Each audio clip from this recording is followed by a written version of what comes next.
यार इससे पहले कि वीडियो आगे बढ़े मैं तुम्हें बता दूं कि इसमें मैंने कोई भी माँ बहन की गालियां नहीं दी हैं। और अगर तुम गालियां सुनने आए हो तो प्लीज मत देखो वीडियो को, क्योंकि यार फेमिनिज्म की बात करूं और उसमें ही माँ बहन की गालियां दूं तो धिक्कार है यार। देखो दोस्तों, फेक फेमिनिज्म को समझने के लिए पहले आपको फेमिनिज्म को समझना पड़ेगा। देखो, पुराने जमाने से ही औरतों को भोग यानी सेक्स करने और बच्चा पैदा करने का साधन मात्र माना गया है। बड़े बड़े वहसी, ठरकी, गंजेड़ी, नशेड़ी, हवस के पुजारी और चुदक्कड़ राजा हुए हमारे इतिहास में। ये बड़ी बड़ी हरम बना के रखते थे, एक ऐसी जगह जहां हजारों सुंदर महिलाओं को रखा जाता था। और जब बादशाह का लौड़ा फनफनाता था तो वो अपनी पसंद की महिला के साथ संभोग का चरम आनंद ले। कई कई शादियां करना, दूसरे की पत्नी का अपहरण करना, बलात्कार करना, दासी प्रथा, ये सब तो बिल्कुल आम बात थी उन दिनों में। और तो और औरतों को सती प्रथा के नाम पे जिंदा जला दिया करते थे लोग। आदमी कुछ भी कर सकता था क्योंकि उसके पास 2 टट्टे और एक लाड़ था। फिर वो समय आया जब अंग्रेज भारत देश के लौड़े लगा के चले गए, लेकिन औरतों के लिए फिर भी कुछ नहीं बदला।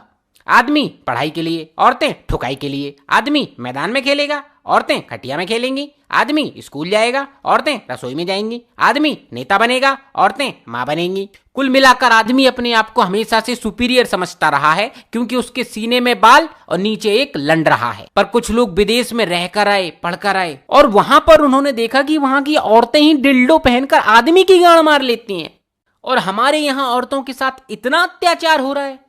तो उन्होंने देश में, समाज में औरतों को मर्दों के बराबर हक दिलाने के लिए, अवसर दिलाने के लिए कुछ नियम बनाए, कानून बनाए। समझे आप? औरतों को समाज में मर्दों के बराबर समान अधिकार और अवसर प्राप्त होने चाहिए।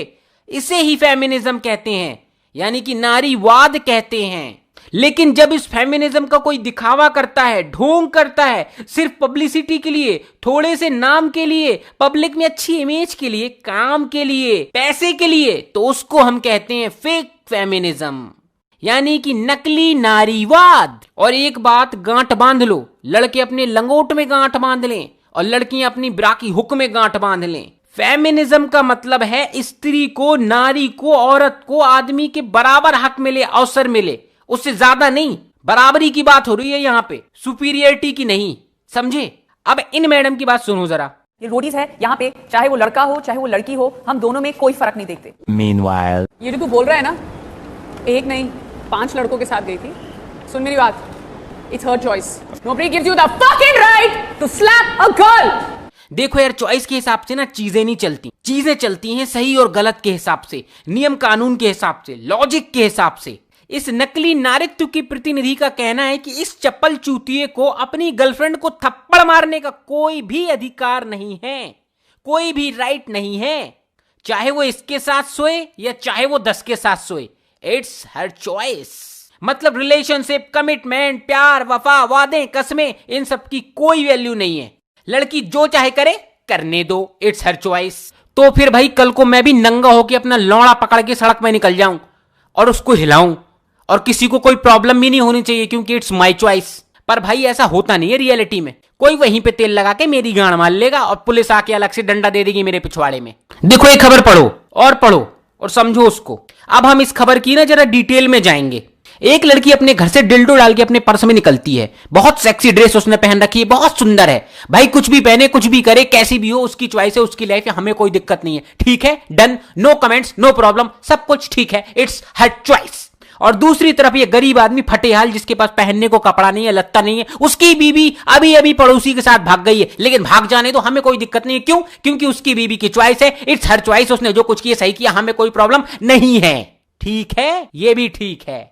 तो जब ये फटेहाल गरीब चूतिया किस्म का इंसान इस मैडम को देखता है तो उसका खड़ा हो जाता है और वो हिलाने लगता है। अब भाई तुम मुझे ये बताओ, उसकी लुल्ली, उसके हाथ, उसके स्टेमिना, उसकी मर्जी, उसकी चॉइस। वो ना तुम्हारे पास आ रहा है, वो ना तुम्हें छू रहा है, वो ना तुम्हारे ऊपर जबरदस्ती कर रहा है, दूर से खड़ा होकर चुपचाप हिला रहा है। लेकिन फिर भी तुमने पुलिस को बुला के उसकी गांड तोड़वा दी, उसको पिलवा दिया, उसको बदनाम कर दिया। क्यों?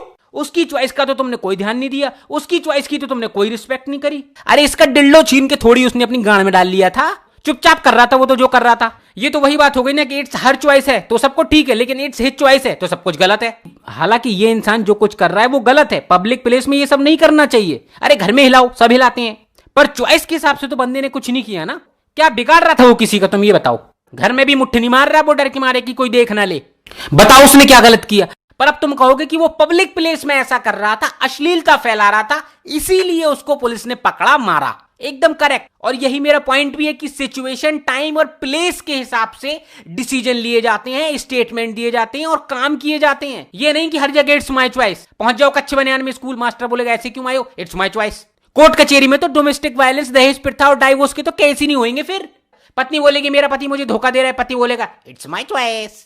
जज बोलेगा हाँ जी इट्स हिज चॉइस। पत्नी बोलेगी मेरा पति मुझसे दहेज मांग रहा है, पति बोलेगा इट्स माय चॉइस। जज बोलेगा हाँ जी इट्स हिज चॉइस। यार देखो, देने के लिए ऐसे ना हजारों एग्जांपल्स दिए जा सकते हैं, पर देखो इतना टाइम किसी के पास नहीं है, इसलिए मैंने तुम्हें शॉर्ट में समझा दिया। दुनिया में, समाज में कुछ नियम कानून है, हमें उसी के हिसाब से चलना होता है। हर जगह हम अपनी चॉइस नहीं थोप सकते। सीधी सी बात है, जो राइट्स लड़के के पास है वो ही राइट्स लड़की के पास नहीं है। ये नहीं कि लड़की सुपीरियर हो गई। ये थोड़ी कि लड़की 4 थप्पड़ मार दिए तो तुम बोलोगे वाह भाई वाह क्या बात है, और लड़के ने 2 थप्पड़ मार दिए तो ओबे गांडू हिम्मत कैसी हुई तेरी। ऐसे थोड़ी होता है यार। ये रोडीज का शो चलाते हैं, स्प्लिट्स विला का शो चलाते हैं और फेमिनिज्म की बात करते हैं और उसी शो में मां बहन की गालियां देते हैं दबा के। अब तुम बताओ इनसे बड़ा चूतिया कौन होगा। और सबसे ज्यादा जो फेक फेमिनिज्म को बढ़ावा देता है ना, वो है बॉलीवुड। ये लोग दुनिया के सामने बहुत बड़ी बड़ी बातें करते हैं वीमेन एम्पावरमेंट की, फेमिनिज्म की, पर रियलिटी में ये बहुत अलग होते हैं। जैसे हाथी होता है ना, हाथी के दांत खाने के और दिखाने के और, वही हाल है इनका। Our dogs are outside a fucking empty house. If I see Amitabh Bachchan now, I start fucking howling, man. माँ की चूत बाहर से पर्सनल कॉन्वर्सेशन हो रहा है, टेक हो रहा है क्या अभी इधर? अब बताओ भाई, मैं कुछ कहना नहीं चाहता पर तुम लोग खुद समझदार हो। बिना किसी बात के इस लौंडे को माँ बहन की गालियां दी इस बंदी ने दबा के, और बदले में इनको क्या चाहिए, इज्जत। इसे भी देख लो।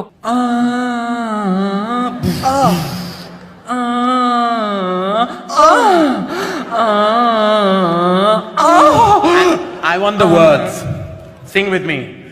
अब तो मेरा लंड खड़ा खड़ा सोता है, क्या करूँ हाय कुछ नहीं होता है। भाई पूरा बॉलीवुड बैठा हुआ है यहाँ पर, सारे male actors, female actors, directors, producers, हर कोई बैठा हुआ है यहाँ पर। यहाँ तक कि करण जौहर की माँ तक बैठी हुई है और उनके सामने ये सब कुछ चल रहा है। अब इनका फेमिनिज्म कहाँ चला गया? अब इनको कोई फर्क नहीं पड़ रहा कि लोग क्या सोचेंगे औरतों के बारे में, कैसे रिएक्ट करेंगे उनको देख के, इनकी क्या इमेज बनेगी वगैरह वगैरह, कुछ भी नहीं। यार अभी भी टाइम है। बॉलीवुड और क्रिकेट, इन 2 चीजों को छोड़ दो ना, मैं बता रहा हूं तुम्हारी जिंदगी बन जाएगी। इन 2 चीजों ने ना देश का चूतिया काट रखा है, खास तौर पर यूथ को बर्बाद करके रखा है इन 2 चीजों। संभालो अपने आप को दोस्तों, संभालो।